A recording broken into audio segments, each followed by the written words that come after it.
Puluhan demonstran menggelar aksi di depan Kedutaan Besar Amerika Serikat di Jakarta pada hari Minggu setelah 3 penjaga perdamaian Indonesia yang bertugas dengan United Nations Interim Force in Lebanon, UNIFIL, tewas di tengah operasi militer Israel yang sedang berlangsung di kawasan tersebut. Rekaman menunjukkan para aktivis meneriakkan slogan dan membawa spanduk dengan pesan, termasuk "Tangan jauh dari Al-Aqsa" dan "Indonesia bukan penjaga keamanan Zionis", di antara pesan lainnya. Banyak yang mengenakan syal dengan warna bendera Palestina. Untuk menghargai dedikasi dan pengorbanan prajurit TNI, Tentara Nasional Indonesia, dalam menjalankan misi kemanusiaan dan perdamaian dunia, sebagai bentuk komitmen Indonesia untuk menjaga keamanan dan stabilitas global, ujar Kepala Media dan Publikasi di Al-Aqsa Working Group. Dia melanjutkan dengan menuntut agar Indonesia, segera dan tanpa kompromi, keluar dari inisiatif Dewan Perdamaian yang dipimpin AS untuk Gaza, dengan menegaskan bahwa setelah insiden ini, tidak dapat diterima bagi negara tersebut untuk berada dalam organisasi yang sama dengan Israel. Serangan terhadap kontingen Indonesia adalah serangan terhadap Republik Indonesia. Oleh karena itu, pemerintah tidak boleh hanya berhenti pada kecaman semata. Pemerintah harus mengambil langkah tegas dan terukur dalam membela kehormatan dan kedaulatan negara, tambah aktivis tersebut. Ketiga prajurit tersebut adalah personel TNI yang sedang menjalankan tugas untuk UNIFIL.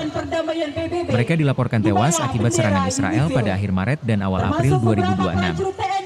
8 personel penjaga perdamaian Indonesia juga terluka akibat serangan terpisah.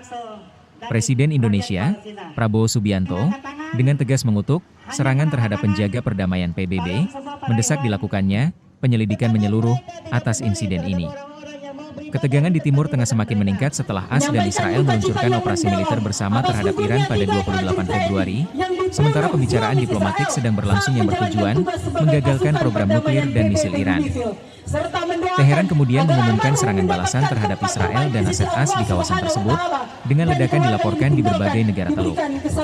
Konflik tersebut meluas ke Lebanon ketika Hezbollah ikut campur untuk membalas dendam atas pembunuhan pemimpin tertinggi Iran.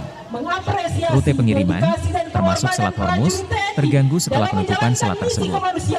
Dan perdamaian dunia sebagai bentuk komitmen Indonesia dalam menjaga stabilitas global. Maka sama-sama kita katakan lawan.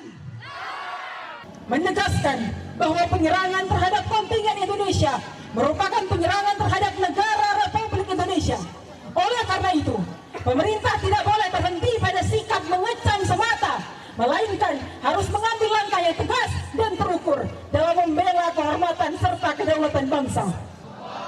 Insya Allah, mudah-mudahan amal ibadah kehadiran antum semua sejak orang-orang yang dizalimi, khususnya saudara-saudara kita di Palestina.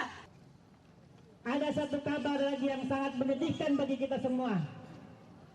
Mendesak pemerintah Republik Indonesia untuk segera dan tanpa kompromi menarik diri dari Board of Peace atau BOP karena serangan mematikan terhadap 3 prajurit TNI dilakukan oleh Zionis Israel yang merupakan anggota BOP dan secara politik maupun militer didukung penuh serta dibiayai oleh Amerika Serikat selaku penggagas BOP.